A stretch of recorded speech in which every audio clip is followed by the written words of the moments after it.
বাজেটের সাইজটা যে বিগত সরকার যেভাবে বাজেটের সাইজ বাড়াতে বাড়াতে বাড়াতে যে জায়গায় নিয়ে গেছে, সেটার সাথে বাংলাদেশের রাজস্ব আয়ের কোনো সম্পর্ক নেই, এক নাম্বার।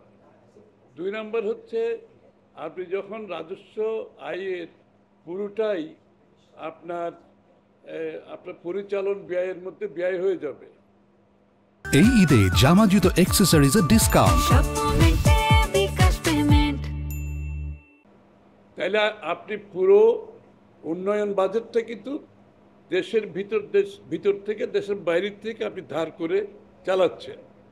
এবং তার ফলে যে সমস্যাটা হয় সেটা হয় কি, প্রথমত যে সরকার যখন দেশের ভিতরে অতিরিক্ত আপনি ঋণ নেয় দেশের ভিতর থেকে বাইরের থেকে, একদিকে বাইরের থেকে নিলে আপনার ঋণের বোঝা বাড়তে থাকে, দেশের মানুষকে সেটা দিতে হয় বছরের পর বছর, এবং সেটার ইন্টারেস্টের কারণে আপনার ডেভেলপমেন্ট ওয়ার্ক সাফার করে।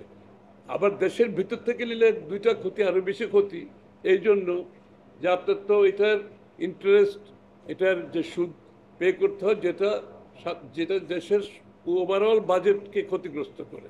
আর দ্বিতীয় কথা হচ্ছে, সরকারকে অনেক বেশি টাকা আভ্যন্তরীণ যেটা ঋণ নিলে যেটা হয়, তা ব্যাংক থেকে অতিরিক্ত ঋণ নিতে গেলে ব্যাংকের ইন্টারেস্ট বেড়ে যায়, এবং ব্যাংকের থেকে যখন সরকার বেশি লোন নিয়ে নেয়, তখন কিন্তু ব্যক্তি খাতে আর লোনটা কমে যায়, তাদের লোনটা তারা পায় না। এবং সেইটা দুইটা হয়, একটা হচ্ছে আপনার বিনিয়োগ হয় না, বিনিয়োগ না হলে আপনার কর্মসংস্থান সৃষ্টি হয় না, মানুষের আয় বৃদ্ধি পায় না, সেটা খুব বেশি ক্ষতিগ্রস্ত হয়। অন্যটা হচ্ছে যে, যেহেতু প্রাইভেট সেক্টর লোন পায় না, সে বিনিয়োগেও যেতে পারে না, এবং বর্তমান বিনিয়োগ যেটা আছে সেটাকে বাড়াতে পারে না।